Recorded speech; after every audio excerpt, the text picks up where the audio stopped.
ওকে, last class পর্যন্ত আমরা reinforced concrete বিমের সিঙ্গলি রিইনফোর্সড বিম ডিজাইনের ফর্মুলা ডেভেলপ করেছিলাম। আজকে সেগুলো দিয়েই কয়েকটা এক্সাম্পল দেখবো। এখানে 3টা এক্সাম্পল আছে, আমরা সেগুলোই দেখতে চাই।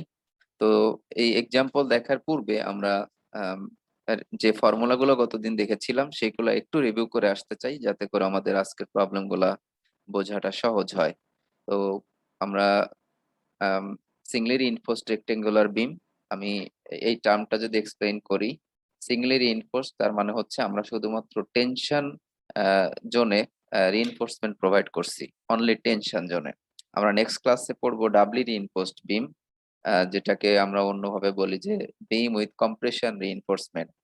তো এই যে এখানে যেমন লেখা আছে ডাবলি রিইনফোর্সড রেক্টেঙ্গুলার বিমস, তার মানে টেনশন জোনেও রিইনফোর্সমেন্ট থাকবে, আবার কম্প্রেশন জোনে রিইনফোর্সমেন্টও থাকবে, কম্প্রেশন জোনেও রিইনফোর্সমেন্ট থাকবে। সেরকম বিম ডিজাইন করলে তখন আমরা ডাবলি রিইনফোর্সড বিম বলবো, যেটা আমরা নেক্সট ক্লাসে পড়তে চাই। কিন্তু আজকের ক্লাস নেক্সট ক্লাস পর্যন্ত কি হবে স্যার? মানে নেক্সট ক্লাসটা তো মিড পরীক্ষার আগের দিন। মানে তো তাহলে জাস্ট আমরা এই সিঙ্গলি রিইনফোর্সড রেক্টেঙ্গুলার বিমে শুধুমাত্র যে সাইডে টেনশন আসছে সেই টেনশন সাইডে আমরা শুধুমাত্র রিইনফোর্সমেন্ট ইউজ করব, যে জন্য এটাকে বলছি সিঙ্গলি রিইনফোর্সড রেক্টেঙ্গুলার বিম, মানে একদিকে রিইনফোর্সমেন্ট রাখছি। আর কম্প্রেশন রিইনফোর্সমেন্টও যদি ইউজ করি তাহলে সেখানে টেনশন রিইনফোর্সমেন্টও থাকছে, আবার কম্প্রেশন রিইনফোর্সমেন্টও থাকছে, এই জন্য ওটাকে আমরা ডাবলি রিইনফোর্সড, দুই ধরনের রিইনফোর্সমেন্ট ইউজ করছি, এই জন্য ডাবলি রিইনফোর্সড বলবো, বিম বলছি। তো সেটা আমরা নেক্সট ক্লাসে দেখবো। আজকের পর্যন্ত আমরা সিঙ্গলি রিইনফোর্সড রেক্টেঙ্গুলার বিম ডিজাইন দেখছি এবং আজকে এক্সাম্পল করব। তো আমরা একটু জাস্ট ফর্মুলা গুলো রিভিউ করে যাই এবং প্রসিডিউর গুলো আমরা একটু দেখে যাই। এই সিঙ্গলি রিইনফোর্সড বিম ডিজাইনের জন্য আমার এই যে ফর্মুলা হচ্ছে এইগুলাই বেসিক্যালি। আমি এই যে দেখো আহ, এই উপরের ইকুয়েশনটা, যে ইকুয়েশন 2.15 যেটা এখানে লিখেছি, এটাই যদি আমি উল্টা করে রিঅ্যারেঞ্জ করে এভাবে লিখি যে এএস ইকুয়াল টু তাহলে M divided by F S J D, তাহলে আমার মোমেন্ট জানা থাকতে হবে। আমি যদি বিমের সেকশন সাইজ জানি তার মানে ডেপথ জানি, আর যদি জে জানি তারপরে আমার স্ট্রেসও জানা আছে, আমার কতটুকু রিইনফোর্সমেন্ট লাগবে সেটা বের করতে পারবো। অনুরূপভাবে এই ইকুয়েশনটাকে আমি যদি অন্যভাবে লিখতে চাই, রিঅ্যারেঞ্জ করে BD square equal to 2m divided by FC KJ. তো এই ইকুয়েশন থেকে দেখো আমার একটা বিম ডিজাইনের জন্য আমার কত মোমেন্ট রেজিস্ট করতে হবে সেটা আমি জানবো, আমার কত স্ট্রেস ব্যবহার করতে পারবো সেটা আমি জানি, কে এর ভ্যালু নির্ণয় করব, জে এর ভ্যালু নির্ণয় করব। তো এই নন ভ্যালু গুলা থেকে আমি আসলে বিমের উইডথ এবং ডেপথ এখানে নির্ণয় করব।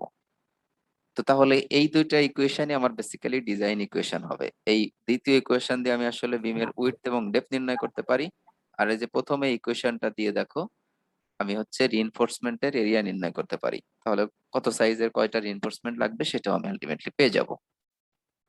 তো এই দুইটাই বেসিক্যালি বিম ডিজাইনের জন্য আমার ইকুয়েশন, একটা হচ্ছে বিমের সাইজ সিলেক্টের জন্য আর একটা হচ্ছে বিমের এরিয়া সিলেকশনের জন্য, রিইনফোর্সমেন্টের এরিয়া সিলেকশনের জন্য।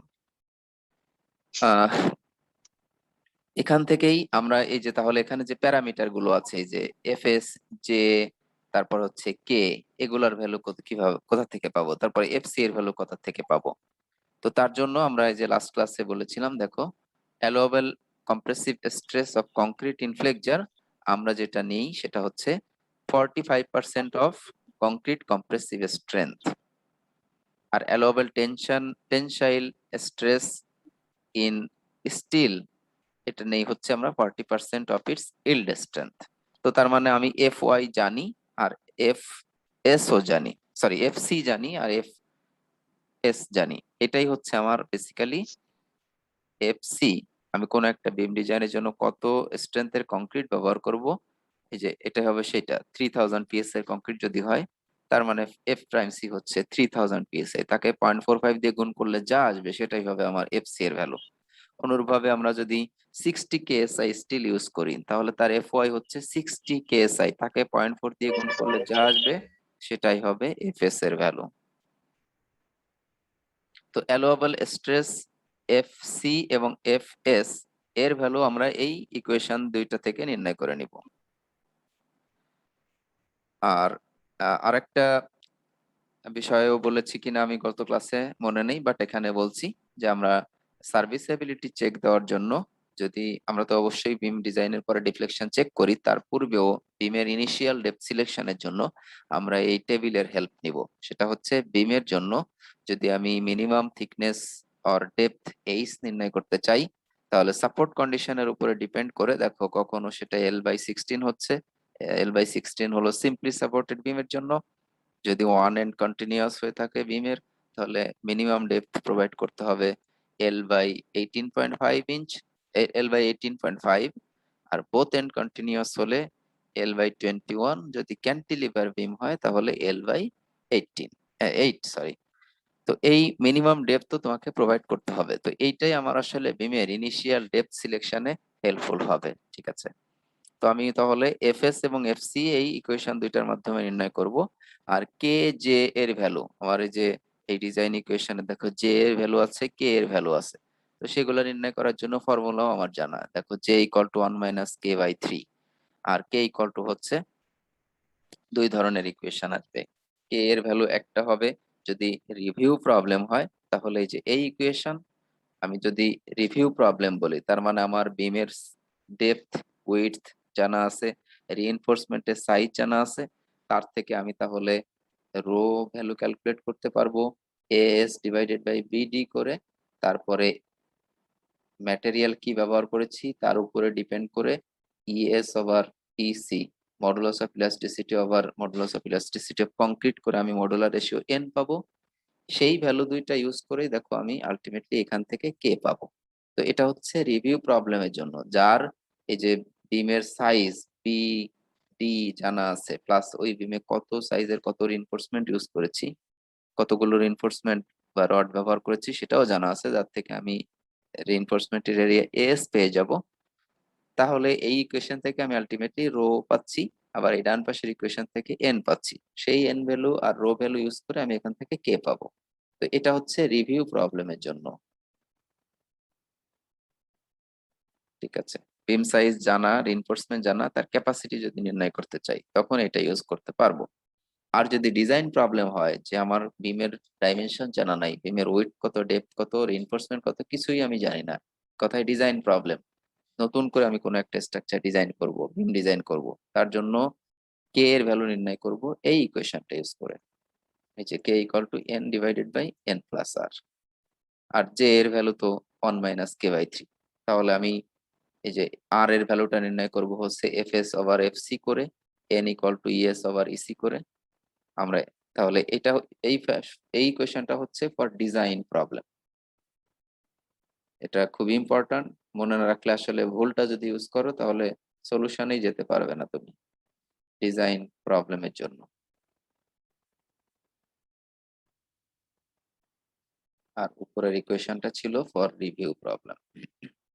রিভিউ প্রবলেম আমরা যদি জাস্ট সিম্পলি ভাবে বলতে পারি যে কোনো একটা এক্সিস্টিং স্ট্রাকচারের যদি আমি অ্যাডিকুয়েসি যাচাই করতে চাই যে এটা কি সেফ নাকি আনসেফ। হয়তো 20 ইয়ার্স আগে ওই বিল্ডিংটা এক ধরনের অকুপেন্সির জন্য ইউজ করা হয়েছে, এখন আমরা অকুপেন্সি চেঞ্জ করতে চাই, আগে কমার্শিয়াল ছিল এখন রেসিডেন্সিয়াল করতে চাই, তো একজন ইঞ্জিনিয়ারকে দায়িত্ব দেওয়া হলো যে চেক করে দিতে হবে এটা স্ট্রাকচারালি সেফ হবে কিনা।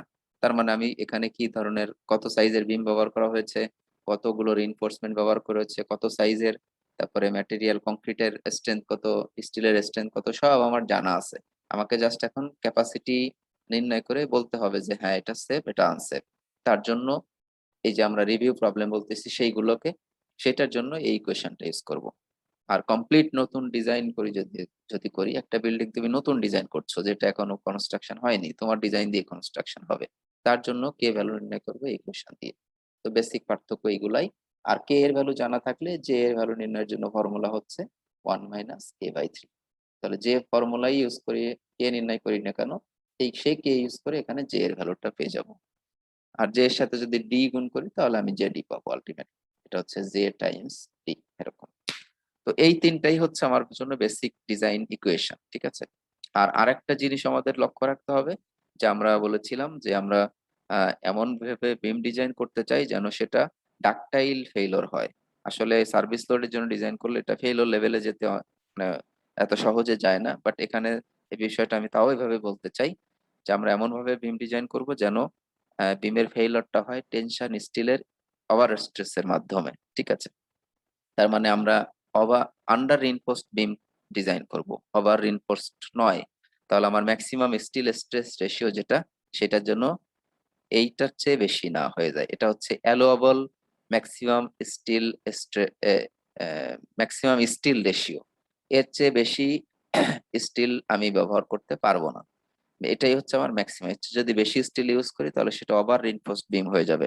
তার মানে ফেইলরটা হবে স্টিলের ফেইলরের পূর্বেই কংক্রিটের ফেইলরের মাধ্যমে, যেটা হবে সাডেন, এবং এটা আমরা অ্যাভয়েড করতে চাই। আমরা ডাকটাইল ফেইলর চাই, তার মানে স্টিল ইল্ডিং হয়ে এটা স্যাগ হয়ে যাবে, কংক্রিটের ক্রাক আসবে, আমরা দেখে বুঝতে পারবো এটা ফেল করতে যাচ্ছে।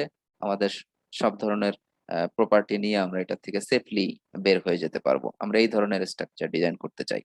তাহলে এটা আরেকটা ইম্পর্ট্যান্ট প্যারামিটার, যেন আমরা এটা অবশ্যই এনশিওর করি ডিজাইনে, যে আমার স্টিল রেশিও, স্টিল রিইনফোর্সমেন্ট জন্য আমরা কখনোই এই রেশিওর চেয়ে বেশি প্রোভাইড না করি ডিজাইনে। বা তুমি যখন প্র্যাকটিক্যালি কোনো একটা প্রজেক্ট ইমপ্লিমেন্ট করবে, তখন দেখে থাকবে যে উম, সবাই, সাধারণ মানুষেরা মনে করে যে রড যত বেশি দেওয়া যায় ততই মনে হয় ভালো, কিন্তু আলটিমেটলি কিন্তু নয়। খেয়াল করে দেখো যে শুধু রিইনফোর্সমেন্ট প্রোভাইড করলেই কিন্তু বিমের স্ট্রেংথ বাড়ে না, বরং কখনো কখনো সেটা ক্ষতির কারণ হয়ে দাঁড়ায়।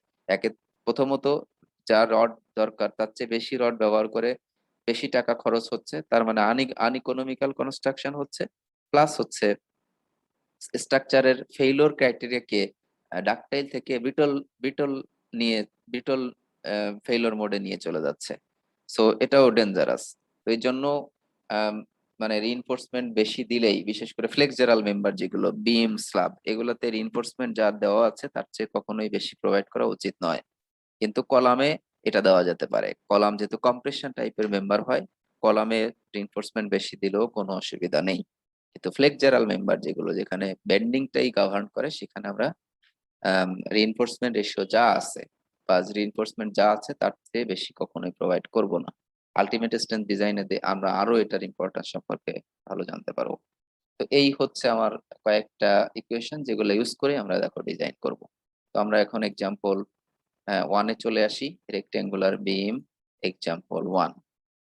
কি করতে হবে এক্সাম্পলে, সেটা হচ্ছে allowable moment capacity of a given section. তার মানে এটা একটা রিভিউ প্রবলেম। একটা বিমের সাইজ দেওয়া আছে, রিইনফোর্সমেন্ট দেওয়া আছে, তোমাকে এটার মোমেন্ট স্ট্রেংথ ক্যালকুলেট করে বলতে হবে যে এ কত মোমেন্ট রেজিস্ট করতে পারে, ঠিক আছে?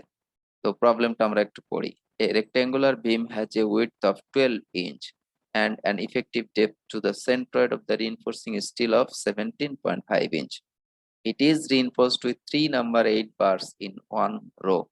If 60,000 psi steel is used at a maximum allowable stress of Fs equal to 2400 psi and 4000 psi concrete is used at an allowable stress of Fc equal to 0.45, F prime C equal to 1800 psi, what is the maximum working moment that can be resisted? তার মানে বিমের dimension দেওয়া আছে,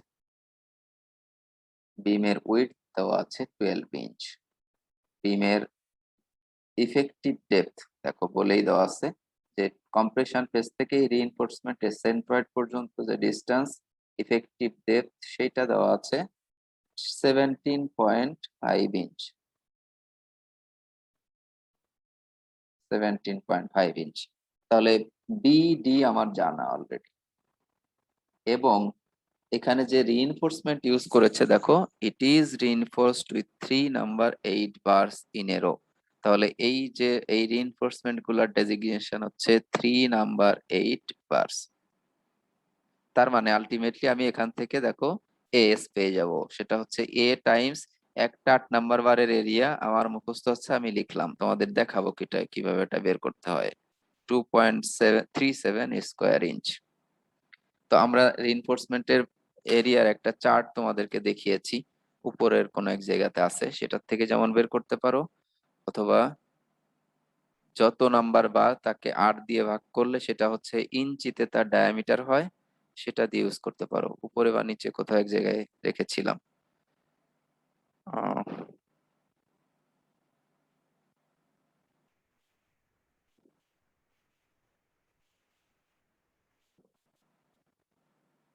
আচ্ছা নিচেই আছে, আমি ভুল করতেছি উপরে গিয়ে। আমাদের এই যে নিচে এখানে দেওয়া আছে দেখো, এই যে নাম্বার 8 বারের cross sectional area in square inch হচ্ছে 0.78। তো এইটা থেকে আমি এরিয়াটা পেয়ে গেলাম। ঠিক আছে, তাহলে 3টা বারের এরিয়া হচ্ছে টোটাল 2.37 স্কোয়ার ইঞ্চ। তার মানে আমি এস জানি, আবার আমার বিও জানা আছে, প্লাস হচ্ছে ডিও জানা আছে। তাহলে এটা নিশ্চয়ই রিভিউ প্রবলেম হতে যাচ্ছে, এবং এটার ম্যাক্সিমাম মোমেন্ট ক্যাপাসিটি আমাকে ক্যালকুলেট করে বলতে হবে। তো তার জন্য আমি এই যে বিডি যেহেতু জানি আর এস জেনে গেছি, তাহলে শুরুতেই রো নির্ণয় করে ফেলতে পারবো। দেখো the steel ratio is rho equal to AS over BD. তো এএস হচ্ছে 2.37 স্কোয়ার ইঞ্চ, এখানে 2.35 লিখেছে, একটু একটু কম নিয়েছে, বাট ইটস অ্যালাউয়েবল। তোমরা টেবিল থেকে নিও অথবা ক্যালকুলেট করে যা আসে সেটাই নিতে পারো। ডিভাইডেড বাই বি হচ্ছে, যে এটা হলো বি, দেখো বি হচ্ছে 12 ইঞ্চ আর ডি হচ্ছে 17.5 ইঞ্চ। তাহলে রো এর ভ্যালু পেয়ে গেলাম আমরা 0.0112। আর এন এর ভ্যালু আমাকে নির্ণয় করতে হবে উইথ এন ইকুয়াল টু 8, যেটা টেবুলার ফর্মে দেওয়া আছে, বাট আমাকে এখানে নির্ণয় করতে হবে। আমি এখানে নির্ণয় করতে চাই, তো এন এর ভ্যালু আমরা জানি, এটা হচ্ছে ইএস ওভার ইসি। তো ইএস হচ্ছে এটা কনস্ট্যান্ট ভ্যালু 29,000 কেএসআই। তারপরে আরো 3টা জিরো দিলে আমরা তখন এটাকে পিএসআই তে লিখতে পারবো। আর ইসি এর ভ্যালু এটা হচ্ছে এরকম নিব, 57,000 square root of F prime C. তো এফ প্রাইম সি এর ভ্যালু আমার এই দেখো এখানে বলা আছে 4,000 পিএসআই কংক্রিট। তার মানে এইটাই হচ্ছে আমার এফ প্রাইম সি এর ভ্যালু। আর স্টিলের ক্ষেত্রে বলা আছে দেখো 60,000 পিএসআই স্টিল, তার মানে স্টিলের এফ ওয়াই হচ্ছে 60,000 পিএসআই। আর এফএস এর ভ্যালু দেওয়া আছে দেখো 24,000 পিএসআই। তো এফএস এর ভ্যালু যদি ডিরেক্টলি দেওয়া থাকে সেটাই ইউজ করবে, না হলে যদি এরকম বলা থাকে যে if 60,000 PSI steel is used, তাহলে তার মানে আমার তোমার এফ ওয়াই দেওয়া আছে, সেখান থেকে এফএস এর ভ্যালু বের করতে হবে। কি করে? আমরা একটু আগেও দেখেছি যে এফএস হচ্ছে 40% অফ এফ ওয়াই। তাহলে সেটাই যদি আমি এখান থেকে করতাম, দেখো কি হতো, 0.4 টাইমস হচ্ছে এফ ওয়াই এর ভ্যালু 60,000 পিএসআই। তাহলে দেখো আলটিমেটলি ওই 24,000 পিএসআই আসে। এটাও, এরাও এখানে সেইটাই লিখেছে যে এফএস এর ভ্যালু। তো F four 60,000 steel is used যদি শুধু এইটুকুই বলা থাকতো, তার মানে বুঝে নিতাম যে এই স্টিলের ইল্ড স্ট্রেংথ এফ ওয়াই এর ভ্যালু হচ্ছে 60,000 পিএসআই। আবার এইটুকু না দিয়ে শুধু যদি বলতো যে if 40,000 PSI concrete is used, allowable stress এই কথাটুকু এখানে না থাকতো, থাকবে না আসলে, তখন কি করতাম? তখন আমরা এফ সি বের করতাম এই 0.45 এফ প্রাইম সি করে। তার মানে এই যে যে 40,000 পিএসআই কংক্রিট যখনই এটা বলতেছে, সেটাই হচ্ছে তার compressive strength F prime C. তার মানে আমি তখন 0.45 টাইমস এফ প্রাইম সি 4,000 নিতাম, যা আসতো সেটাই হতো আমার অ্যালোয়েবল স্ট্রেস অফ কংক্রিট। এবং এখানে যেটা আসছে হলো 1800 পিএসআই। তো তাহলে ইসি হচ্ছে 57,000 square root of F prime C. এখানে এফ প্রাইম সি লিখতে হবে, তো সেই এফ প্রাইম সি এর ভ্যালু আমার জন্য কত দেওয়া আছে? 4,000। তো আমি যদি এখানে এটা ক্যালকুলেট করে ফেলি, তাহলে যে ভ্যালুটা আসে আমি সেটা তোমাদের ক্যালকুলেশন করে দেখাচ্ছি। 4,000, 29,000, এটার ভ্যালু আসছে আলটিমেটলি ক্যালকুলেট করার পরে 8.04। তো তুমি এই এন এর ভ্যালু এক্স্যাক্টলি যা আসছে সেটাই নিতে পারো, অথবা এটাকে রাউন্ড করে, জাস্ট রাউন্ড ডাউন করে 8 নিতে পারো। তুমি যদি এই 8.04ই রাখো, দ্যাটস ওকে টু। আর যদি এন ইকুয়াল টু 8 নাও, তাও ওকে টু। সো যেটা ইউজ করো না কেন, দ্যাটস অ্যাকসেপ্টেবল। এই জন্য ওরা আসলে এই টেবিল থেকে যে ভ্যালুটা পেয়েছে সেটা এখানে দেখিয়েছে যে উইথ এন ইকুয়াল টু 8। তোমার জন্য টেবিল নেই, তোমাকে এই যে এই ইকুয়েশন ইউজ করে ক্যালকুলেট করতে হবে। ঠিক আছে, তাহলে রিভিউ প্রবলেমের জন্য আমি যদি মোমেন্ট ক্যাপাসিটি ক্যালকুলেট করতে চাই, আমার জন্য ইকুয়েশন হলো এই যে M equal to S F S JD, আরেকটা ইকুয়েশন আছে কংক্রিটের ডাইমেনশন দিয়ে এবং কংক্রিট প্রপার্টি দিয়ে, সেটা হচ্ছে m equal to FC কেজে BD square. এটা হচ্ছে স্টিলের মোমেন্ট ক্যাপাসিটি দেখো, আর নিচের যেটা সেটা হচ্ছে কংক্রিটের মোমেন্ট ক্যাপাসিটি। তো এই দুইটার মধ্যে যেটা আসলে মিনিমাম সেটাই হবে আমার স্টিল এই বিমের মোমেন্ট রেজিস্ট্যান্স। ঠিক আছে, এই দুইটার মধ্যে যেটা মিনিমাম, দেখো দুইটাই একই জিনিসই দিচ্ছে বাট ডিফারেন্ট ম্যাগনিটিউডে। তার মানে আমরা এখানে এমন ভাবে আলটিমেটলি বলতে পারবো যে নিশ্চয়ই এই বেশি স্ট্রেংথে যাওয়ার পূর্বে এই কম স্ট্রেংথে এই বিমটা আসলে ফেল করে যাবে। এখানে আসলে বেসিক্যালি ফেইল বলবো না, এখানে ওভার স্ট্রেস হয়ে যাবে, আমরা এইভাবে বলবো। ফেইলর আসলে অনেক দূরে, এটা একটা ডিফারেন্ট টার্ম, বাট তোমাদের বোঝানোর জন্য আমি আসলে এইভাবেই বলবো যে যদি এই এই বিমের ম্যাক্সিমাম ধরো যদি মোমেন্ট 875 ইঞ্চ কিপে চলে যায়, তাহলে তখন এটা স্টিল আসলে ইল্ডিং শুরু হবে। তার মানে কংক্রিটের যে স্ট্রেংথ, সেই স্ট্রেংথে কিন্তু আর যাওয়ার সুযোগ থাকছে না, স্টিল ইল্ডিং এর মাধ্যমে এটা ফেইলিওর শুরু হয়ে যাবে।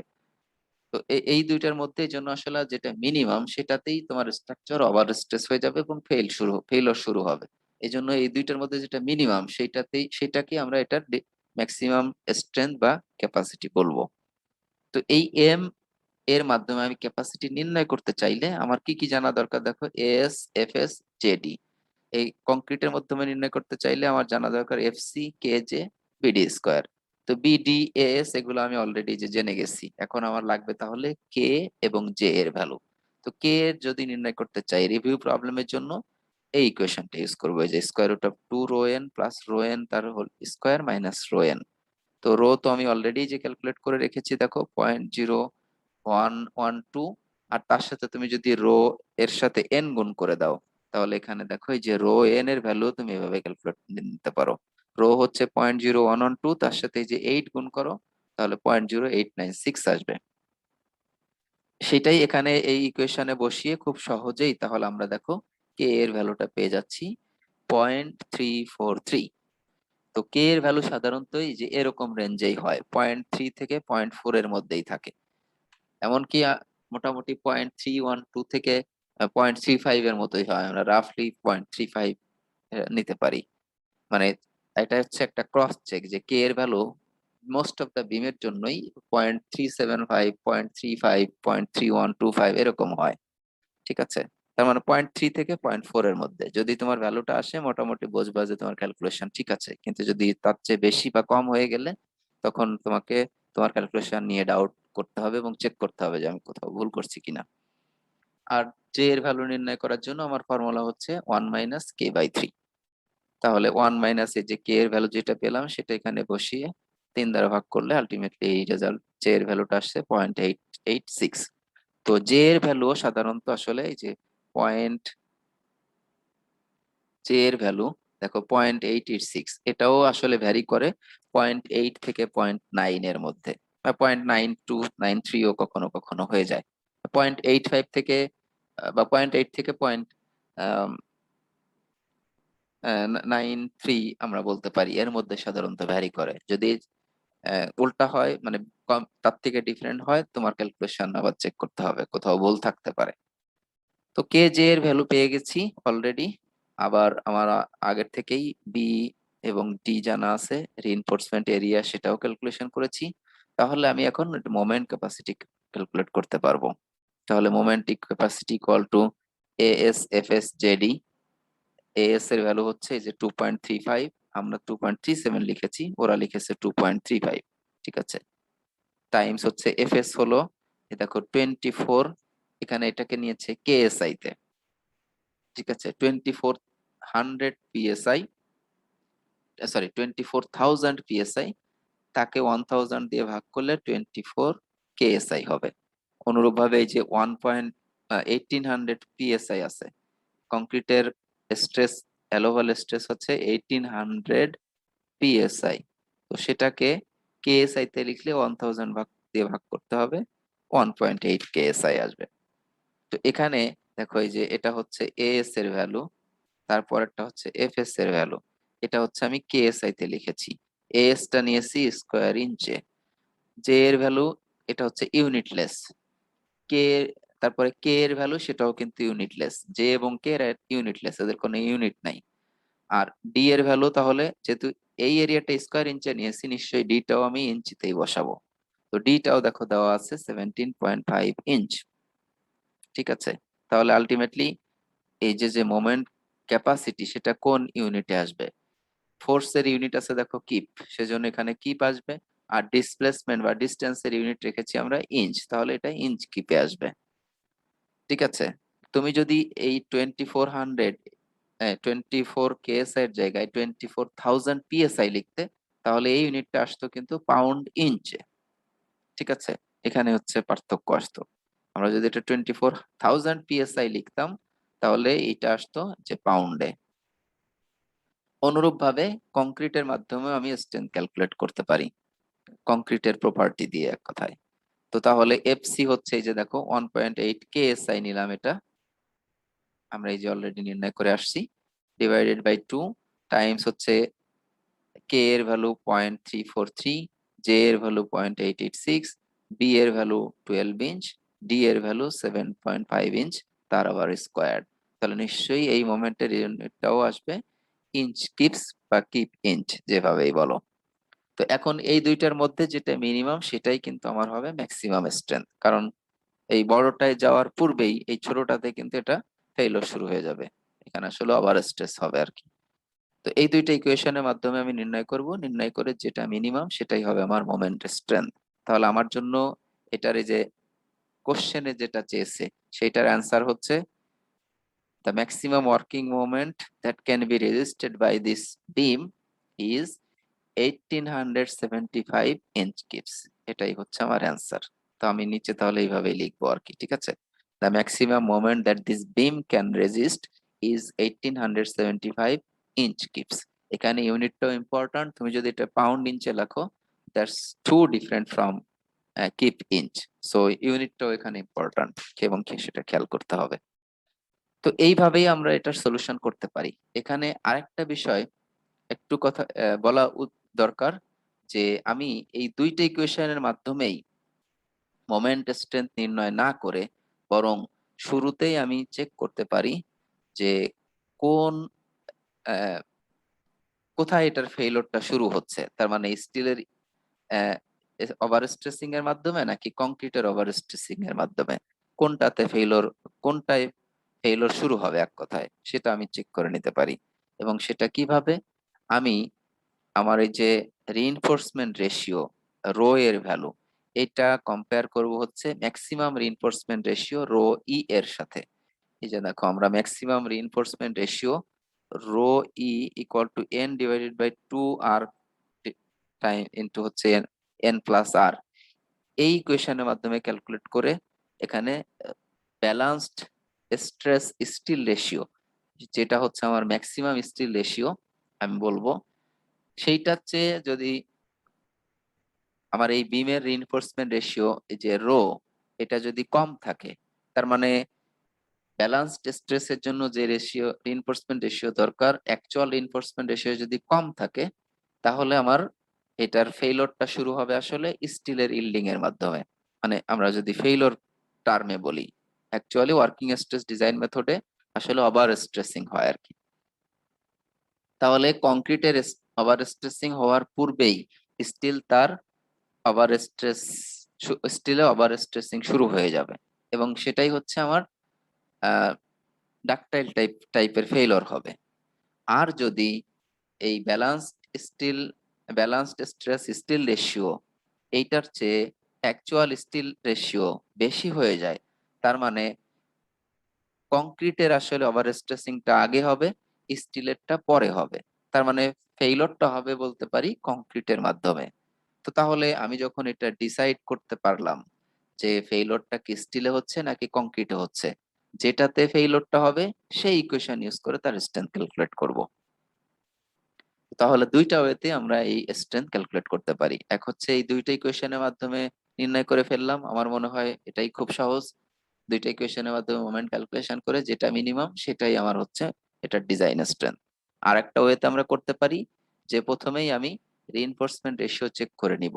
দেখো এখানে যে ম্যাক্সিমাম রিইনফোর্সমেন্ট রেশিও এই ফর্মুলা দিয়ে নির্ণয় করব। n divided by 2r times হচ্ছে n plus r equal to, এই যে জাস্ট ভ্যালুগুলো এখানে ইনসার্ট করো, n এর ভ্যালু, r এর ভ্যালু, r ইকুয়াল টু যে নির্ণয় করা হয়েছে, r ইকুয়াল টু হচ্ছে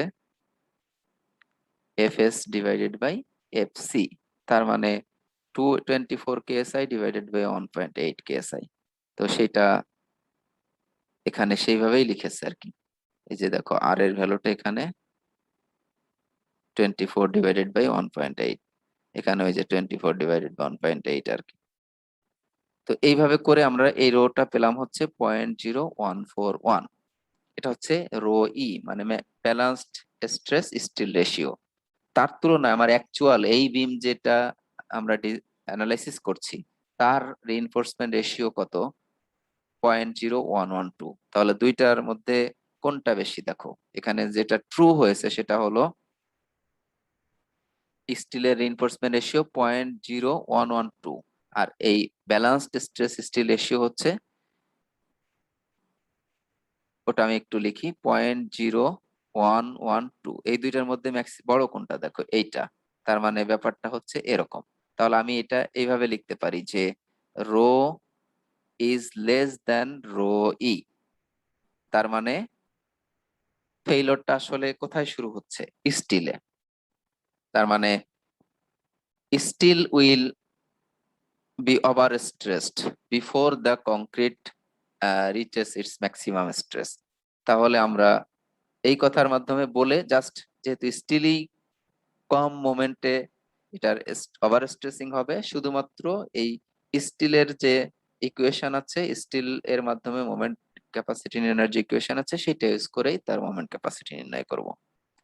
ঠিক আছে, তাহলে আলটিমেটলি দেখো দুই ভাবেই কিন্তু আমরা এই যেটা অ্যাকচুয়াল অ্যান্সার সেটাই পাচ্ছি।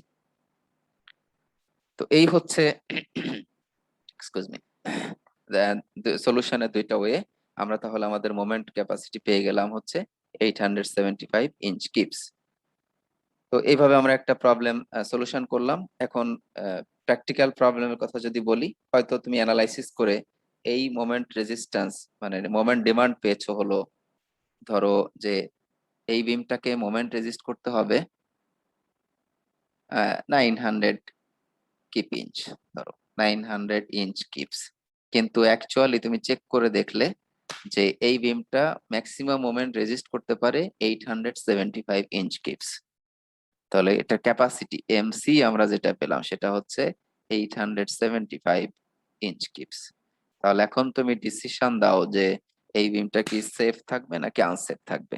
আমার ডিমান্ড যেটা এমডি, আমি যদি বলি এম ডিমান্ড, এখন মোমেন্ট ডিমান্ড হচ্ছে 900 ইঞ্চ কিপস, কিন্তু অ্যাকচুয়ালি নিতে পারে 875 ইঞ্চ কিপস। তার মানে ডিমান্ডের তুলনায় এটার রেজিস্ট্যান্স হচ্ছে কম। তাহলে কি এটা আনসেফ।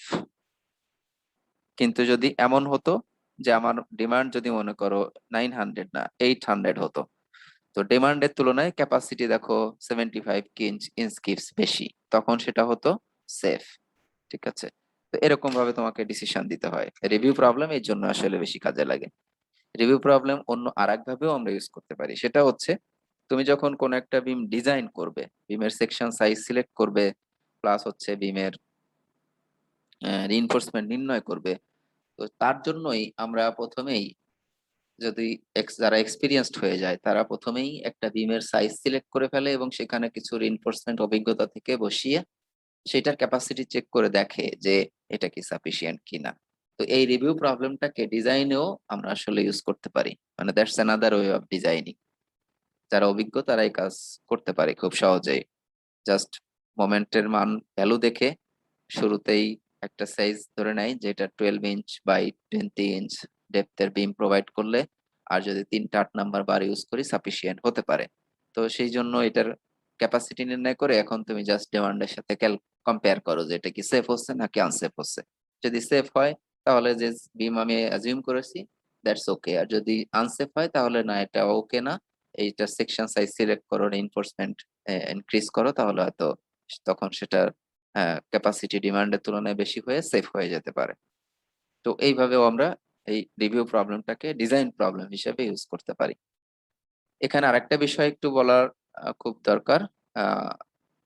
তোমাদের লাস্ট ক্লাস গুলাতেও বলেছি যে বিমে আমরা রিইনফোর্সমেন্টের কোরোশন এবং ফায়ার প্রোটেকশনের জন্য কংক্রিটের কভার প্রোভাইড করি। তো এই প্রবলেমটাতে ইফেক্টিভ ডেপথ ডি দেওয়া ছিল, কিন্তু অনেক বিম আসবে যেটাতে টোটাল ডেপথ দেওয়া থাকবে। তাহলে ইফেক্টিভ ডেপথ ডি কিভাবে পাবো? অনেক প্রবলেম আসবে যেগুলাতে হচ্ছে টোটাল হাইট দেওয়া থাকবে, এইচ এর ভ্যালু দেওয়া থাকবে। ফর এক্সাম্পল এটা হতে পারতো 20 ইঞ্চ। তাহলে আমি ইকুয়েশনে আমার যে ডি আছে সেই ডি কিভাবে পেতাম? তো আমি দেখিয়েছি যে ডি হতো টোটাল ডেপথ মাইনাস হচ্ছে কাভার। তো বিমের জন্য যদি এক লেয়ার এর রিইনফোর্সমেন্ট প্রোভাইড করি তাহলে কাভারটা নেওয়া হয় সাধারণত 2.5 ইঞ্চ বিমের বটম থেকে।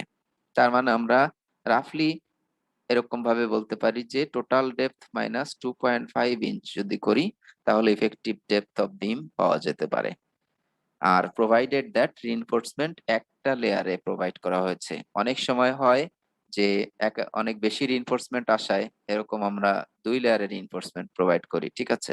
তো সেটা হলে আবার এই দুইটার যে সেন্ট্রয়েড সেই পর্যন্ত ইফেক্টিভ ডেপথ নেওয়া হয়। তো সাধারণত সেরকম হবে না, তোমাদের জন্য এক লেয়ারের রিইনফোর্সমেন্টই বেশি আসবে। কিন্তু এটাও ভেরি ইম্পর্ট্যান্ট যে 2 লেয়ার যদি হয় তাহলে এই 2 লেয়ারের যে মিডিল পয়েন্ট, এক কথায় টপ থেকে সেই পয়েন্ট পর্যন্ত ইফেক্টিভ ডেপথ নেওয়া হয়, ঠিক আছে? তো তাহলে এটা ইম্পর্ট্যান্ট, আমাদের নেক্সট প্রবলেমটাতে হয়তো যে এরকমও ইউজ করতে হবে, আমরা সেটা দেখবো। তো একটা অ্যানালাইসিস প্রবলেম আমরা আমরা সলিউশন করলাম বা রিভিউ প্রবলেম। এখানে দেখো এই যে এটা ক্যালকুলেশন করে আলটিমেটলি আমরা যে লাস্ট কথাটা বলেছি সেটাই লিখেছে, since rho is less than 0.0012 is equal to 0.0012 less than rho e, the steel stress controls and m equal to 875 inch cubes. So এটাই হচ্ছে আনসার আর কি। এখন আমরা 2 নম্বর প্রবলেমে যাচ্ছি, যেটা হচ্ছে একটা design problem, proportioning a beam to resist a known moment. তার মানে আমার হয়তো মোমেন্ট জানা আছে যে কত মোমেন্ট এখানে রেজিস্ট করতে হবে। আমি এখন একটা বিমের সাইজ সিলেক্ট করব, উইডথ কত, ডেপথ কত, রিইনফোর্সমেন্টের অ্যামাউন্ট কত, সব আমাকে সিলেক্ট করতে হবে। তো এখানে আরো একটা কথাও খুব বলা জরুরি আমি মনে করছি, বিম ডিজাইন করতে হলে তোমার হয়তো এখানে ডিরেক্টলি মোমেন্ট দেওয়া থাকবে না। হয়তো বিমের স্প্যান দেওয়া আছে, সাপোর্ট কন্ডিশন দেওয়া আছে, হতে পারে এটা সিম্পলি সাপোর্টেড বিম, অথবা অন এন্ড কন্টিনিউয়াস, অথবা বোথ এন্ড কন্টিনিউয়াস, এরকম হতে পারে, অথবা ক্যান্টিলিভার বিম হতে পারে। তো সেই ক্যান্টিলিভার বিমের স্প্যান তোমাকে দেওয়া আছে, সাপোর্ট কন্ডিশন দেওয়া আছে, এবং এটার উপরে কি ধরনের লোড আসছে সেগুলোও দেওয়া আছে। সেখান থেকে আলটিমেটলি তোমাকে বেন্ডিং মোমেন্ট নির্ণয় করে নিতে হবে। ফর এক্সাম্পল এই প্রবলেমটাতেই আমাদের যেটা আসবে সেটা হচ্ছে একটা সিম্পলি সাপোর্টেড বিম যেটার স্প্যান হচ্ছে 20 ফিট। আমরা মনে হয় প্রবলেমটা পড়ি, সাথে সাথে আমরা সলিউশনে ওদিকে যাই। A rectangular beam must carry a uniformly distributed live load of 680 PLF and support the dead load of a wall weighing 300 pound per linear foot. PLF means pound per linear foot. তাহলে in addition to its own weight on a simple span of 24 feet. তাহলে এটা হচ্ছে দেখো simple span, তার মানে এটা হচ্ছে simply supported beam. Simple beam, simply supported beam, simple span একই কথা। তাহলে এটা সিম্পলি সাপোর্টেড বিম, তার মানে জাস্ট বিমটা দুইটা সাপোর্টের উপরে রেস্ট করবে, ঠিক আছে? এবং এটার স্প্যান এল হচ্ছে 24 ফিট। এটার উপরে দেখো ইউনিফর্মলি ডিস্ট্রিবিউটেড লোড আছে। তো লাইভ লোডের ভ্যালু হচ্ছে 600 পাউন্ড পার লিনিয়ার ফিট, প্রতি ফুট লেন্থে 680 পাউন্ড লাইভ লোড আছে। আর ডেড লোডের ভ্যালু আছে 380 pound per linear foot in addition to its own weight। তার মানে এই বিম যেটা তুমি ডিজাইন করবে সেটার যে সেলফ ওয়েট সেটা এর মধ্যে ইনক্লুডেড নাই। তাহলে ওই বিমের যে সেলফ ওয়েট সেটাও তোমাকে এর সাথে আসলে যোগ করতে হবে। তাহলে আমার টোটাল লোড কি কি হবে, যে লাইভ লোড প্লাস হচ্ছে dead load, super impose dead load যেটা এই যে ওয়াল থেকে আসতেছে, দেখো ওয়াল, বিমের উপর ওয়াল আছে সেখান থেকে যে ডেড লোড আসবে, প্লাস হচ্ছে এটার সেলফ ওয়েট SW লিখলাম। তাহলে এই সব মিলিয়ে তোমার হচ্ছে টোটাল লোড হবে আর কি, ঠিক আছে? W ইকুয়াল টু হবে এই সবগুলোর সামেশন। তাহলে বিমের লেন্থ দেওয়া আছে, সাপোর্ট কি হবে তাও বলা আছে, এই বিমের উপরে টোটাল লোড কত সেটাও আমরা ক্যালকুলেট করব বা দেওয়া আছে। এখন এটার থেকে বিমের ডিজাইন করতে হবে তোমাকে। কি বলতে হচ্ছে দেখো, design the beam for flexure using intermediate grade steel at a working stress of 20,000 psi and 3,000 psi concrete at a working stress of 1,350 psi। তার মানে এই বিমটাকে এখন ফ্লেকচারের জন্য, বেন্ডিং মোমেন্টের জন্য তোমার ডিজাইন করতে হবে, যেখানে এফএস এর ভ্যালু দেওয়া আছে 20,000 psi, আর এফ প্রাইম সি হচ্ছে কংক্রিটের কম্প্রেসিভ স্ট্রেংথ, যার ওয়ার্কিং স্ট্রেস এফসি দেওয়া আছে 1,350 psi। তো এইগুলো দিয়ে তোমাকে আসলে ডিজাইন করতে হবে। তো তার মানে এখানে যে ডিজাইনের জন্য আমাকে প্রথমেই বেন্ডিং মোমেন্ট নির্ণয় করতে হবে, সেটা হলো এই সাপোর্ট কন্ডিশনের উপরে ডিপেন্ড করে, স্প্যানের উপরে ডিপেন্ড করে, আর লোডের উপরে ডিপেন্ড করে। তো আমাদের এই কেসের জন্য দেখো, আমরা জানি যে এটার ম্যাক্সিমাম বেন্ডিং মোমেন্ট হবে হচ্ছে মিড স্প্যানে, এবং এই maximum bending moment M max এর ভ্যালু সিম্পলি সাপোর্টেড বিমের জন্য, যদি সিম্পলি সাপোর্টেড বিমের উপরে ইউনিফর্মলি ডিস্ট্রিবিউটেড লোড থাকে, তার ম্যাক্সিমাম বেন্ডিং মোমেন্ট হয় মিড স্প্যানে, এবং সেটার ম্যাগনিটিউড হয় W_L²/8, যেখানে W হচ্ছে uniformly distributed load per feet লেন্থে বা পার মিটার লেন্থে, এটার যে ওয়েট সেটা হচ্ছে W, আর L হচ্ছে টোটাল স্প্যান, যেটাকে আমরা ক্লিয়ার স্প্যান নেই, আর 8 তো 8। ঠিক আছে, এই ফর্মুলা ইউজ করে ম্যাক্সিমাম বেন্ডিং মোমেন্ট নির্ণয় করতে হয়। যদি ওয়ান এন্ড কন্টিনিউয়াস হয় তাহলে কেমন হয়, যদি বোথ এন্ড কন্টিনিউয়াস হয় তাহলে কেমন হয়, যদি ক্যান্টিলিভার হয় তার জন্য কত হয়। আমার মনে হয় আমরা টেবুলার ফর্মে সেগুলো দেখাতে পারি এবং তোমাদের দেখাবো। তো এই প্রবলেমটার জন্য আমাদের জন্য তাহলে ম্যাক্সিমাম বেন্ডিং মোমেন্ট WL²/8 হবে। এখন প্রথমে তাহলে W নির্ণয় করে নিতে হবে। তো ডব্লিউটা নির্ণয় করতেছি, দেখো লাইভ লোড দেওয়া আছে, ডেড লোড দেওয়া আছে, সাথে সেলফ ওয়েট যোগ করতে হবে। এখন বিমের সাইজই আমি জানি না, তাহলে সেলফ ওয়েট জানবো কিভাবে? তো সেইটার জন্য আসলে অ্যাকচুয়ালি তুমি যখন ক্যালকুলেট করবে, আমি সাজেস্ট করব এই যে আমরা বিমের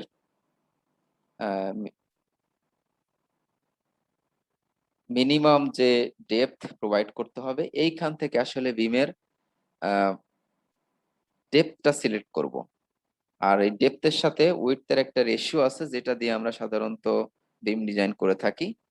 যেমন সিম্পলি সাপোর্টেড বিমের জন্য আমার মিনিমাম ডেপথ কত প্রোভাইড করতে হবে, স্প্যান ডিভাইডেড বাই 16। তার মানে খেয়াল করো, সিম্পলি সাপোর্টেড বিমের জন্য আমার ডিফ্লেকশন কন্ট্রোলের জন্য মিনিমাম ডেপথ প্রোভাইড করতে হবে L/16। তো তাহলে আমাদের এই প্রবলেমে কতটুকু আসে আমরা সেটা এখান থেকে একটু নিতে পারি। বিমের ইনিশিয়াল ডেপথ গেস করার জন্য আমরা নিতে পারি যে মিনিমাম ডেপথ H, ঠিক আছে, এটা কিন্তু টোটাল ডেপথ ডি নয়, H হতে হবে L/16। তার মানে 24 ফিট ডিভাইডেড বাই 16, এটাকে ইঞ্চিতে নিতে গেলে 12 দ্বারা গুণ করব, তাহলে আলটিমেটলি যেটা আসবে সেটা হবে ইঞ্চে। 24 টাইমস 12 ডিভাইডেড বাই 16 আসে হচ্ছে 18 ইঞ্চ। তার মানে এটা হবে মিনিমাম ডেপথ। দেখো 18 ইঞ্চ হবে মিনিমাম ডেপথ, এর চেয়ে কম ডেপথ তুমি দিতে পারবে না, দিলে এক্সেসিভ ডিফ্লেকশন হয়ে যাবে, সার্ভিসেবিলিটি নষ্ট হয়ে যাবে। তো এইভাবে আমি একটা মিনিমাম ডেপথ শুরুতে ধরে নিতে পারি। আর ডেপথ যখন জানবো, উইডথ আর ডেপথের মাঝে একটা রিলেশন আছে। আমরা সাধারণত রিইনফোর্সড কংক্রিট বিম গুলো এমন ভাবে ডিজাইন করি যে B/H রেশিও সাধারণত অ্যারাউন্ড 0.3 থেকে 0.4 এর মধ্যে রাখার চেষ্টা করি, 4ও যাই না, বরং এই 0.3 এর কাছাকাছি রাখি। তাহলে তুমি যদি H জানো, B কত হতে পারে, B = 0.3H আমরা এরকম নিতে পারি। তার মানে 0.3 টাইমস 18, এটা আসে অ্যারাউন্ড 5.4 ইঞ্চ। কিন্তু রিইনফোর্সড কংক্রিট বিম কখনোই 10 ইঞ্চির চেয়ে বেশি কম নেই না। তার মানে এটা must be greater than or equal to 10 inch. তো এটা 10 ইঞ্চের চেয়ে কম আসে, আমরা অবশ্যই এটাকে অ্যাটলিস্ট 10 ইঞ্চ নিব। ঠিক আছে? বিমের উইডথ, কলামের উইডথ আমরা সাধারণত 10 ইঞ্চের চেয়ে কম নেই না, মানে নেওয়া যায় না, কোড অ্যালাউ করে না। তো তাহলে অ্যাটলিস্ট তোমাকে 10 ইঞ্চ প্রোভাইড করতে হবে। আর যদি ডেপথ অনেক বেশি হয় তখন আহ, আহ, যদি 12 ইঞ্চ আসে 12 ইঞ্চ নিতে হতে পারে, এমনকি 15 ইঞ্চ পর্যন্ত নেওয়া যেতে পারে। বাট মোটামুটি এই যে এই রেশিওটা আমরা স্যাটিসফাই করি আর্থকুয়েক রেজিস্ট্যান্স এর জন্য, 10 ইঞ্চের চেয়ে কম নিতে পারি না। তো তাহলে আমি এই ডেপথ 18 ইঞ্চ ধরে আর 10 ইঞ্চ ধরে এটা সেলফ ওয়েট ক্যালকুলেট করতে পারি। তো সেলফ ওয়েট ক্যালকুলেশনের জন্য আমরা কি করব, প্রতি ফিট লেন্থ এটার ভলিউম কত তাকে তার ইউনিট ওয়েট দ্বারা গুণ করব। তাহলে সেলফ ওয়েট যদি আমি চাই, S W equal to 1 feet বিমের ভলিউম হবে 10 ইঞ্চ হচ্ছে উইডথ আর 18 ইঞ্চ হচ্ছে ডেপথ, আর লেন্থ দিব 1 ফিট, মানে 12 ইঞ্চ। ঠিক আছে, 1 ফিট নিলাম। তো এই দুইটাকে ফিটে নিতে হলে 12 টাইমস 12 দ্বারা ভাগ করতে হবে, তাহলে এটা ফিট ফিট কিউবে হবে। আর তাকে এই ভলিউমকে এখন ইউনিটেড দ্বারা গুণ করব। কংক্রিটের united around 150 pound per cubic fit. ঠিক আছে, তো তাই এখানে করেছে আসলে, মানে সেভাবেই করব আমরা। দেখো এটা আসছে হলো এই কোয়েশনের মাধ্যমে আমরা তাহলে এটা সেলফ ওয়েট পেয়ে যাব পার লিনিয়ার ফুটে। ঠিক আছে, পিএলএফ যা আসবে সেটা এখানে আমি নিউমেরিক্যাল ভ্যালু বসাবো। কিন্তু এরা আসলে যেটা করেছে দেখো, এটাও তুমি করতে পারো। আমি দুইটা ওয়ে তোমাকে দেখাচ্ছি যে বিমের সেলফ ওয়েট ক্যালকুলেশন কিভাবে করতে হয়। এটা এরা যেটা করেছে সেটা হচ্ছে the total load acting on the beam includes in its own weight which must be estimated. As a first trial, a total depth equal to 1 inch per feet of span and a width of 1/2 that amount are assumed. তার মানে যত fit span তত inch এটা depth নিব, আর যতটুকু width হবে তার half হচ্ছে, যতটুকু ডেপথ হবে তার হাফ হচ্ছে উইডথ নিব। তার মানে এই জন্য 24 ফিট স্প্যান, তার মানে 24 ইঞ্চ হবে ডেপথ, আর 24 ইঞ্চের হাফ নিব হচ্ছে উইডথ, তার মানে 12 ইঞ্চ। এখানে তাহলে বিম যেটা ইনিশিয়ালি অ্যাজিউম করেছে সেটার উইডথ হচ্ছে 12 ইঞ্চ, ডেপথ হচ্ছে 24 ইঞ্চ।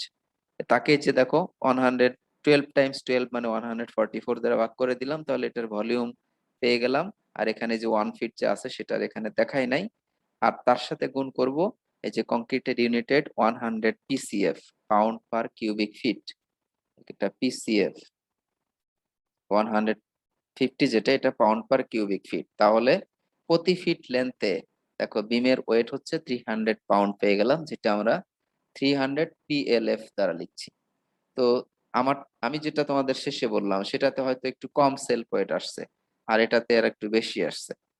তো আমি যেটা তোমাদের আসলে বলেছি এই যে উপরের ইকুয়েশন গুলো, এগুলো অনেকটা মডার্ন কংক্রিটের জন্য।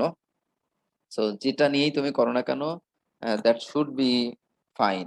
কিন্তু ওয়ার্কিং স্ট্রেস ডিজাইনে আমরা আসলে এই যে পুরনো যে মেথড সেটাই সেটাতেই বেশি স্ট্রিক্ট থাকতে চাই। তার মানে আর্কিটেক্টরা যেটা অনেকটা ইউজ করে যে প্রতি ফিট লেন্থের জন্য 1 ইঞ্চ এর ডেপথ আসবে, সেরকম ধরে তোমরা করতে পারো।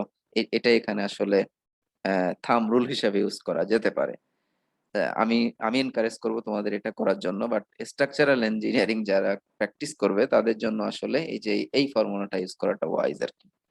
এনিওয়ে, তো আমরা এইভাবে তাহলে বিমেরও সেলফ ওয়েট পেয়ে গেলাম। তাহলে টোটাল ওয়ার্কিং লোড কতটুকু হচ্ছে, ডব্লিউ ইকুয়াল টু হবে এই যে live load 600 pound per linear feet plus 380 dead load plus 300 pound per linear feet self weight. এই সবগুলো হচ্ছে অ্যারিথমেটিক্যালি সাম আপ করলাম, তাহলে 1360 পাউন্ড পার লিনিয়ার ফুট পেয়ে গেলাম। তো এই ডব্লিউ এর ভ্যালুটাই হচ্ছে আমার W equal to 1360 PLF pound per linear feet. তাহলে এখন আমি ম্যাক্সিমাম বেন্ডিং মোমেন্ট নির্ণয় করব এই যে এই ফর্মুলা দিয়ে, এখানে সেটাই লিখেছে দেখো। এম ম্যাক্স হচ্ছে, আমি এখানে ইকুয়েশনটা লিখে দিচ্ছি, ডব্লিউ এল স্কোয়ার বাই 8, তার মানে 1/8 টাইমস হচ্ছে যে ডব্লিউ।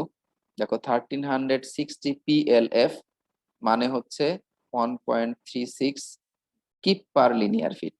1360 পিএলএফ কে কিপ পার লিনিয়ার ফিটে যদি লিখতে চাই 1000 দিয়ে ভাগ করে দিব 1.36 কিপ পার ফিট এরকম লিখতে পারি, বা KLF লেখা যায়।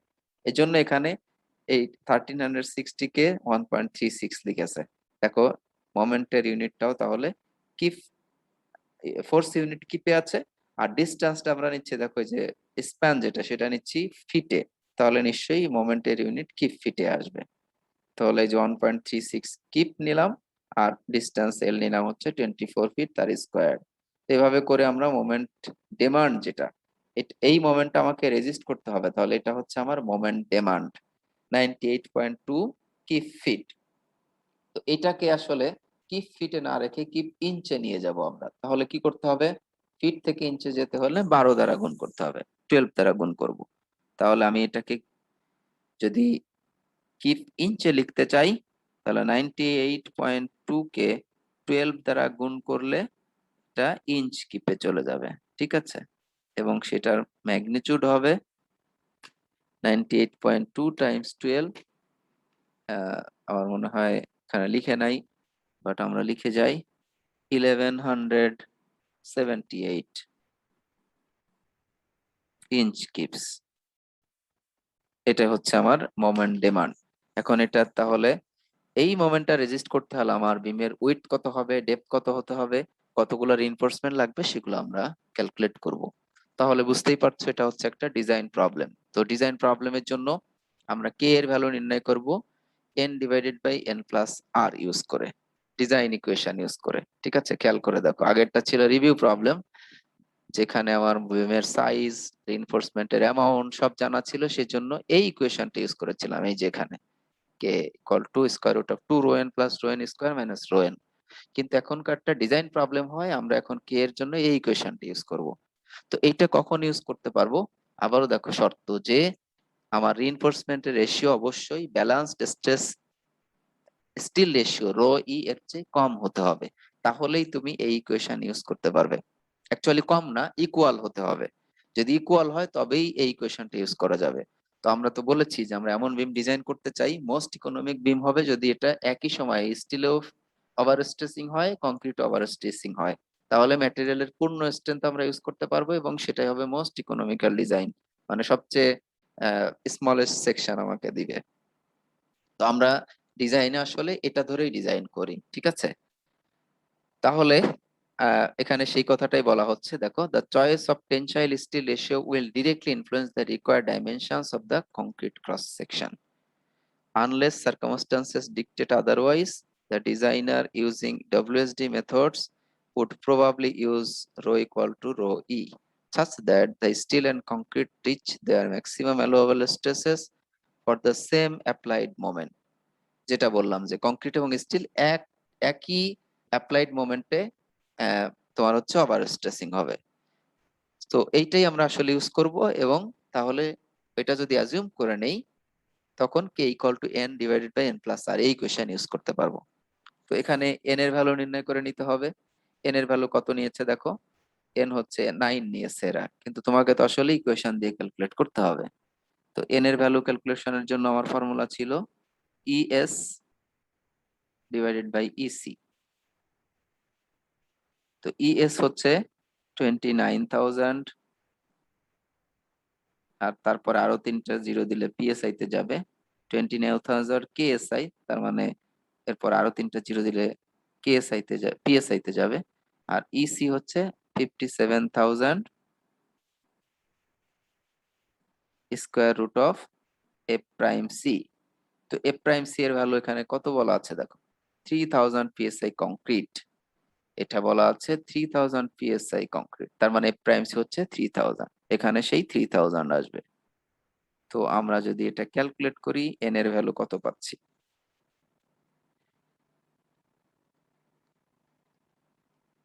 জাস্ট এ মিনিট, আমি ক্যালকুলেশন করে বলছি তোমাদের।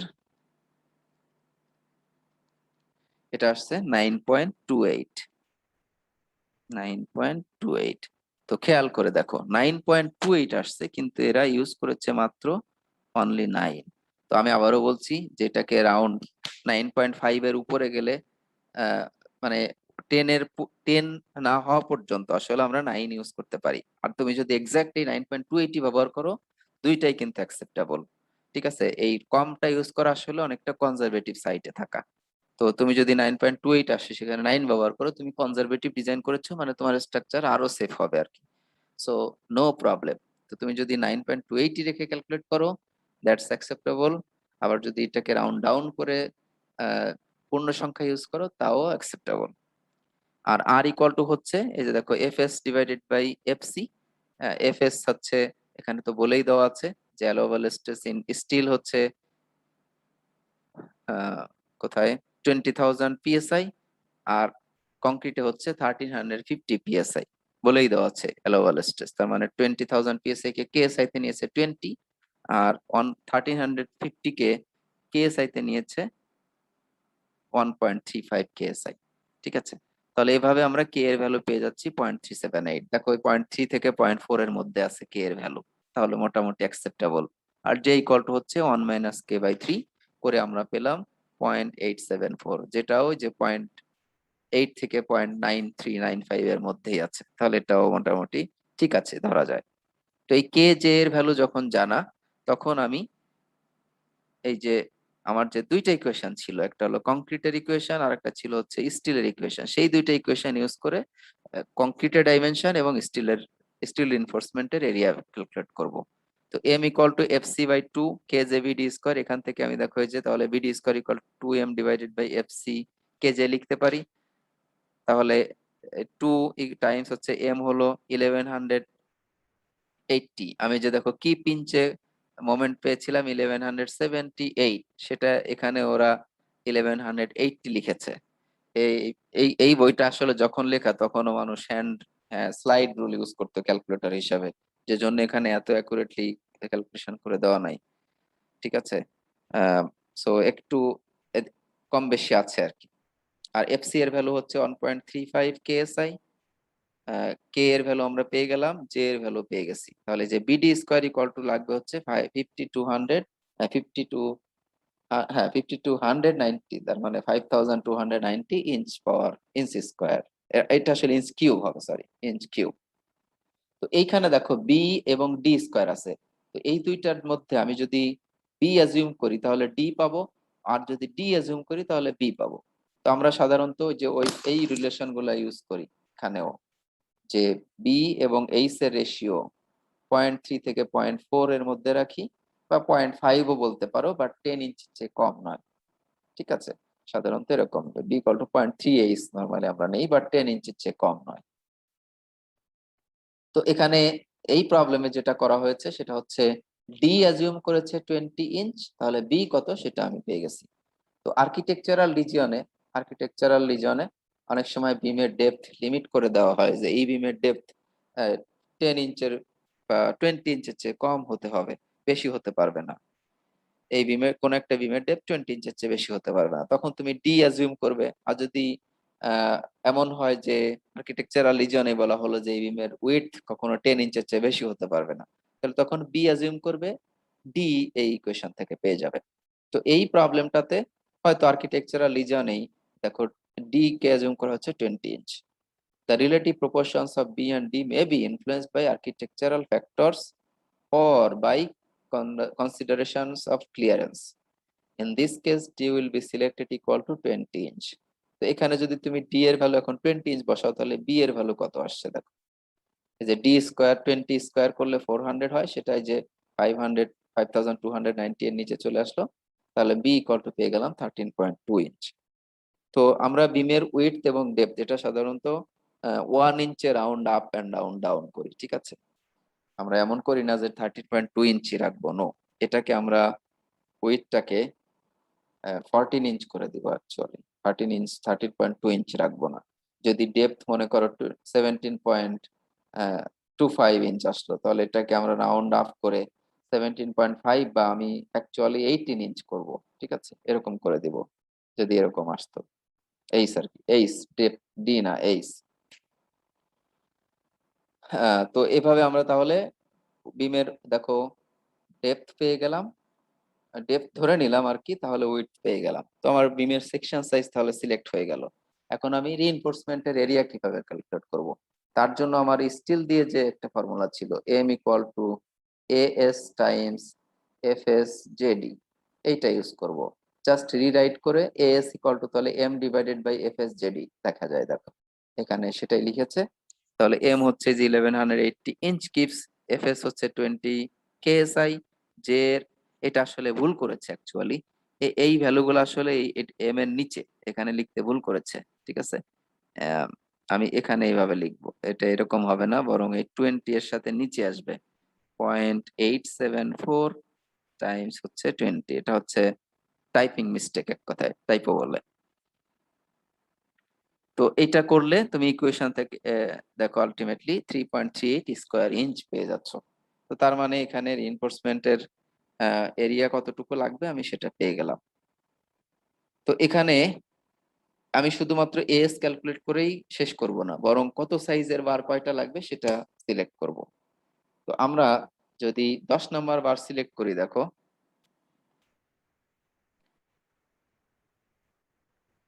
আমাদেরকে এই নিচের ফর্মুলায় চলে যেতে হবে। আমাদের রিকোয়ার্ড এরিয়া হচ্ছে 3.38। আমরা নিচের টেবিলে চলে যাব। আসলে এই টেবিল থেকে সিলেক্ট করে দেখবো যে আমার 3.38 এরিয়া বানাতে হলে দিতে প্রোভাইড করতে হলে কত সাইজের কতটা বার দিতে হয়। তো ওরা যেটা সিলেক্ট করেছে 10 নাম্বারের দুইটা বার নিলাম, তাহলে এরিয়া হয় হচ্ছে 2 টাইমস 1.27। আর একটা যদি 9 নাম্বার বার নেই দেখো, তাহলে হয় হচ্ছে আরো 1 ইঞ্চ, যেটার টোটাল এরিয়া হচ্ছে, আমি যদি এরকম সিলেক্ট করি যে দুইটা 10 নাম্বার বার প্লাস একটা 9 নাম্বার বার, তাহলে এস আসে হলো 2 Times 1.27 plus 1 Times 1 equal to 3.54 square inch. কিন্তু আমার রিকোয়ার্ড হচ্ছে, এস রিকোয়ার্ড হচ্ছে 3.38 স্কোয়ার ইঞ্চ। তাহলে যেটা দরকার তার চেয়ে আমি বেশি প্রোভাইড করতেছি, তাহলে কিন্তু সেফ। এত বেশি আসলে প্রোভাইড করাটাও ওই যে ওভার স্ট্রেস, মানে ওভার রিইনফোর্সড বিম করে ফেলতে পারে। আমরা চেষ্টা করি এরকম কাছাকাছি দেওয়ার, কিন্তু তুমি মিলিয়ে আবার অনেক সময় পারবেও না। তো এমন যদি হতো যে আমরা 3টা 9 নাম্বার বার দিচ্ছি, তিনটাই যদি 9 নাম্বার বার সিলেক্ট করতাম, তাহলে টোটাল রিকোয়ার্ড প্রোভাইডেড এরিয়া হতো 3 টাইমস 1 3 স্কোয়ার ইঞ্চ, কিন্তু আমার রিকোয়ার্ড এরিয়া হচ্ছে 3.38 স্কোয়ার ইঞ্চ। আনসেফ হয়ে যেত। তিনটা যদি 10 নাম্বার বার দেই, তাহলে তিনটা 10 নাম্বার বারের এরিয়া হতো 3 টাইমস 1.27, সেটা 3.81, যা রিকোয়ার্ড এরিয়া 3.38 এর চেয়ে অনেক বেশি।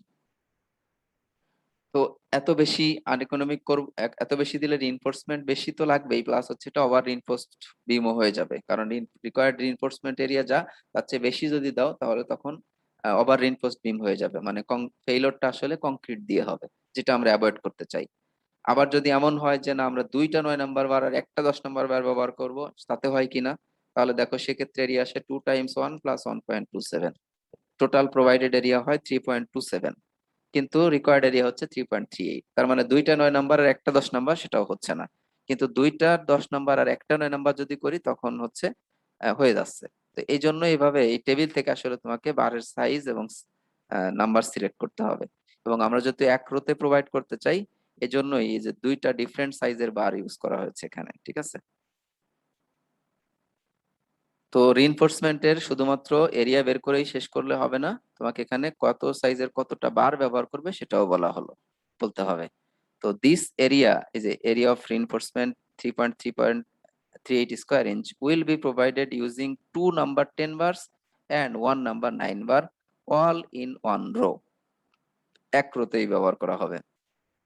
Concrete dimensions will be rounded off to 13.5 inch. দেখো এটা আমি যে এখন 13.5 ইঞ্চও করতে চাই না, বরং এটাকে করবো 14 inch. and d will be equal to 20 inch with a total depth of 22.5 inch. দেখো তুমি ডি পেয়েছো, কিন্তু তুমি যখন বিমের ডাইমেনশন বলবে তখন কিন্তু ডি বলা চলবে না, তোমাকে বলতে হবে বি আর এইচ কত। বি হচ্ছে বলতে হবে, এইচ বলতে হবে, আর এখানে কয়টা বার ব্যবহার করেছো। আমরা যেমন এখন পেয়ে গেলাম হচ্ছে তিন, দুইটা 10 নাম্বার প্লাস একটা 9 নাম্বার। ঠিক আছে, আর বিও বলতে হবে, এইচও বলতে হবে। তো তাহলে ডি পেয়েছো তুমি 20 ইঞ্চ, তার সাথে কাবার 2.5 ইঞ্চি যোগ করতে হবে, তাহলে টোটাল ডেপথ এইচ হবে 22.5 ইঞ্চ। এরপরে আবার তুমি যে ইনিশিয়াল বিম সাইজ সিলেক্ট করেছিলে, অ্যাজিউম করেছিলে সেলফ ওয়েট, সেটা হচ্ছে তোমার বিমের সাইজ এখন বেশি হয়ে গেছে কিনা সেটাও সিলেক্ট করতে হবে। তো তোমার বিমের ইনিশিয়াল সাইজ ছিল হচ্ছে 12 ইঞ্চ বাই 24 ইঞ্চ, কিন্তু এখন আসছে হলো 13.5 ইঞ্চ বাই 20 ইঞ্চ। তো সেলফ ওয়েট যদি ক্যালকুলেট করো, দেখো যে 13.5 inch by 12.5 inch divided by 144 times 150 আসছে হলো 316 পাউন্ড পার লিনিয়ার ফুট। কিন্তু তোমার অ্যাকচুয়ালি ধরা ছিল হচ্ছে 300 pound linear foot, pound per linear foot, যেটা হচ্ছে এটা আসলে বেশি। তার মানে অ্যাকচুয়ালি এটা কিন্তু ফেল করে যাচ্ছে, বাট যেহেতু ডিফারেন্সটা কম এই জন্য বলেছে যে নো নিউট্রিশন ইজ নেসেসারি। ঠিক আছে, 300 থেকে 316 খুব বেশি নয়, যে কারণে এটা তুমি নেগলেক্ট করতে পারো, মানে ডিফারেন্সটা কম হওয়ায় আমাদের যে যে রিজার্ভ ডিসটেন্স থাকে তার মাধ্যমে এটা নিতে পারবে ধরে, এটা নেগলেক্ট করতে পারো। কিন্তু ডিফারেন্সটা যদি বেশি হয়, যে তুমি অ্যাজিউম করেছিলে 300 পাউন্ড পার লিনিয়ার ফুট কিন্তু আসছে হলো 400 পাউন্ড পার লিনিয়ার ফুট, তাহলে কিন্তু পার্থক্যটা অনেক বেশি, তখন তোমাকে ডিজাইন আবার রিভিউ করতে হবে। তাহলে এই এরকমের সেকশনকে এখন শুরুতে অ্যাজিউম করে পুরো ডিজাইন ক্যালকুলেট করতে হবে। এখানে একটা বিষয় লক্ষণীয়, খেয়াল করে দেখো যে আমার এর রিইনফোর্সমেন্টের এরিয়া ক্যালকুলেশনে ডিটা হচ্ছে ইম্পর্ট্যান্ট। তার মানে ডি যত বেশি প্রোভাইড করতে পারবো, রিইনফোর্সমেন্টের এরিয়া তত কম লাগবে। তো তুমি ডিপ যদি ইকোনমিক সেকশন ডিজাইন করতে চাও, তাহলে বিমের উইডথ না বাড়িয়ে বরং ডেপথ বাড়ানোটা হচ্ছে ওয়াইজ। আমি যদি এখানে যে বিডি স্কয়ার, এখানে যেমন ডি রেস্ট্রেন্ট করে দেওয়ায় বি এর ভ্যালুটা আসছে, আমরা বি রেস্টেন্ট করলে তখন ডি এর ভ্যালুটা পেয়ে যেতাম, যে বি 10 ইঞ্চ, তাহলে ডি এর ভ্যালু হয়তো 24 বা 27 ইঞ্চ আসতো। আর যদি ডি এর ভ্যালু বেশি হতো তাহলে দেখো রিইনফোর্সমেন্ট কম লাগতো। তো আমরা আসলে ইকোনমিক ডিজাইনের জন্য এখানে একটু খেয়াল রাখবো যে আমার যদি বেশি ডেপথ প্রোভাইড করতে পারি তাহলে কিন্তু আমার রিইনফোর্সমেন্টের পরিমাণ কম লাগে, যেটা ইকোনমিক ডিজাইন দেয়। তো এইটা হচ্ছে একটা প্রবলেম। আমি যদি সিম্পলি এটার সামারাইজ করি, তাহলে প্রথমেই হচ্ছে মোমেন্ট ডিমান্ড ক্যালকুলেট করে নিব।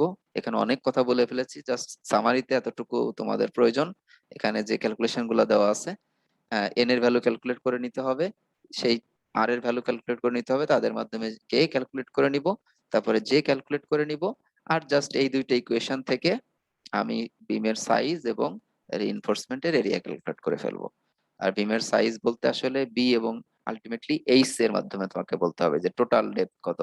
তারপরে হচ্ছে এরিয়াকে, স্টিলের এরিয়াকে ওইভাবে রাখলে হবে না, বরং বিমের কত সাইজের বার কতগুলো ব্যবহার করব সেটাও বলতে হবে। ঠিক আছে, তো এতটুকুতেই তোমার ডিজাইন কমপ্লিট হবে। আমাদের জাস্ট লাস্ট ছোট একটা প্রবলেম, এটা করেই আমরা আজকের ক্লাস শেষ করব। Determination of steel area for a known moment. আমরা যখন কন্টিনিউয়াস বিম ডিজাইন করি, একটা বিল্ডিং এ হয়তো একদিকে 3টা বে আছে, ফর এক্সাম্পল এমন একটা বিম আসছে, এরকম 3টা বে আছে। তো ম্যাক্সিমাম বেন্ডিং মোমেন্ট হয়তো এখানে যেখানে আসবে এরকম হবে হয়তো। আমরা বিম ডিজাইন করি, ম্যাক্সিমাম বেন্ডিং মোমেন্ট যেখানে আসে সেইখানকার জন্য প্রথমে এটার সাইজ সিলেক্ট করে ফেলি। এটার জন্যই ধরো এই বিমের ডাইমেনশন আমার অলরেডি সিলেক্ট করা হয়ে গেছে, যে বি 10 ইঞ্চ আর উইডথ হচ্ছে বি 10 ইঞ্চ আর হাইট 30 ইঞ্চ প্রোভাইড করতে হবে। তো আমরা কিন্তু এই তিনটা বিমের জন্য 3 ধরনের ডাইমেনশন দেই না, বরং একটা ডাইমেনশনই থ্রু আউট কন্টিনিউ করি। তার মানে বিমের সাইজ সেম থাকবে, কিন্তু যেখানে মোমেন্ট কম আছে সেখানে রিইনফোর্সমেন্ট কম দিব, যেখানে মোমেন্ট বেশি আছে সেখানে রিইনফোর্সমেন্ট বেশি দিব। তো আমরা সাধারণত যেখানে বেন্ডিং মোমেন্ট সবচেয়ে বেশি সেখানকার জন্যই এই সেকশন সাইজ প্রথমে সিলেক্ট করে নিই। সেই জন্য এখানে আসলে সেকশন সাইজ তোমার দেওয়া আছে, ঠিক আছে, কিন্তু রিইনফোর্সমেন্ট জানা নাই, মানে বিভিন্ন জায়গায় রিইনফোর্সমেন্ট নির্ণয় করতে হবে। তো তুমি এই জায়গার জন্য বিমের সাইজ এবং রিইনফোর্সমেন্ট অলরেডি নির্ণয় করেছো, তাহলে এখন এই আউটার ফেসে আসলে তুমি তাহলে সাইজ জানো অলরেডি, রিইনফোর্সমেন্ট কতটুকু প্রোভাইড করতে হবে সেটা নির্ণয় করতে হবে। তো এইটাই দেখবো, এবং এটা ছোট্ট একটা প্রবলেম, জাস্ট যে আগের প্রবলেমের সেকেন্ড হাফটা আমাকে ক্যালকুলেট করতে হবে। তো এটা কি তাহলে এখন ডিজাইন প্রবলেম হলো নাকি রিভিউ প্রবলেম হলো, সেটা আমাকে দেখতে হবে। তো আমি এই সেকশনে বিমের সাইজ জানলেও কিন্তু এখন রিইনফোর্সমেন্টের এরিয়া জানি না, তাহলে এটা রিভিউ প্রবলেম না। আমাকে রিভিউ প্রবলেম হতে হলে বিমের সাইজ সাথে সাথে রিইনফোর্সমেন্টের এরিয়া সেটাও জানতে হবে। এখানে আমার শুধুমাত্র বিমের সাইজ জানা আছে, কিন্তু এটা রিইনফোর্সমেন্ট জানা নাই, তাহলে it's steel a design problem. তার মানে যে কে এর ভ্যালু নির্ণয় করতে পারবো n divided by n r, n plus r use করে, assuming that balance stress system design will be control.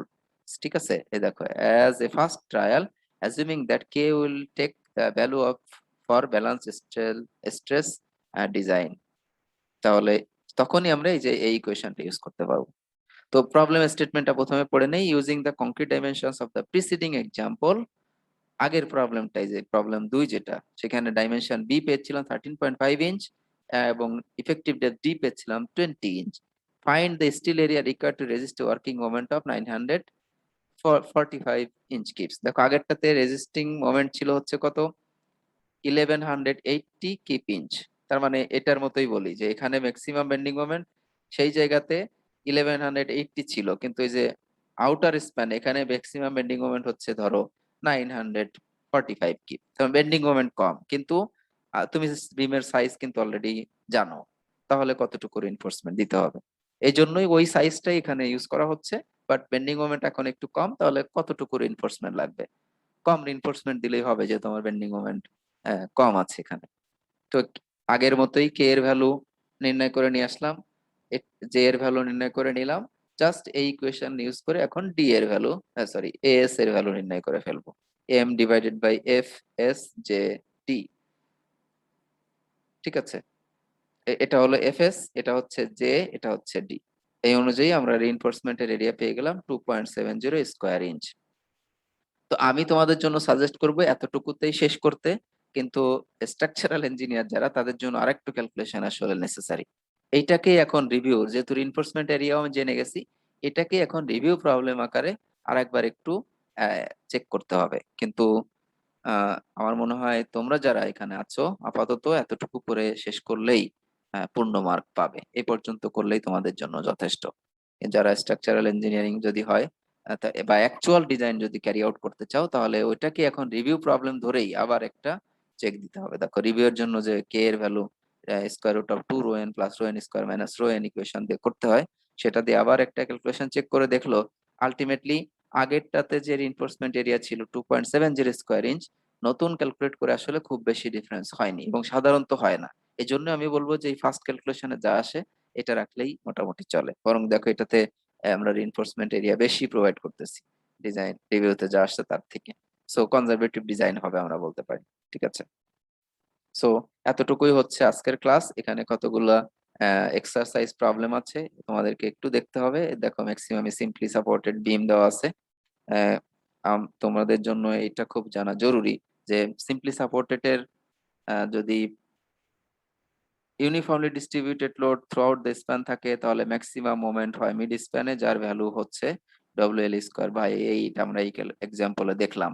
কিন্তু এইটাতে যদি মনে করো একটা সিম্পলি সাপোর্টেড বিমের ঠিক মিড স্প্যানে এল বাই 2 তে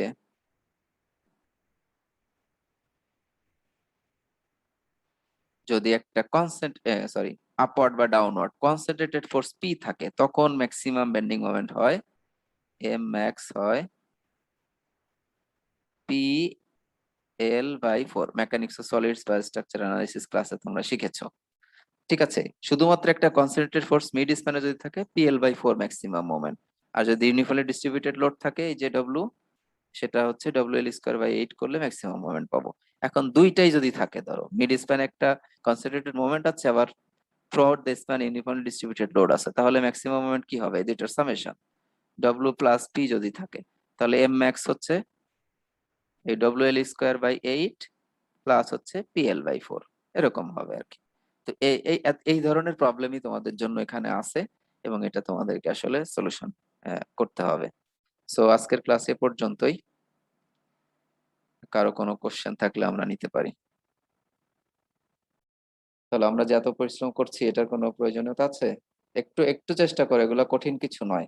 আমি তো তোমাদের বলেছি এক্সপ্লানেশন অনেক দিলাম, কিন্তু বইয়ে যে যে লেকচার নোটে যেভাবে করা আছে, ইকুয়েশনও তো দেওয়া আছে, জাস্ট ফলো করো, খুব সিম্পলি ক্যালকুলেট করে চলে আসবে। আচ্ছা, আমরা অ্যাটেন্ডেন্স নেই।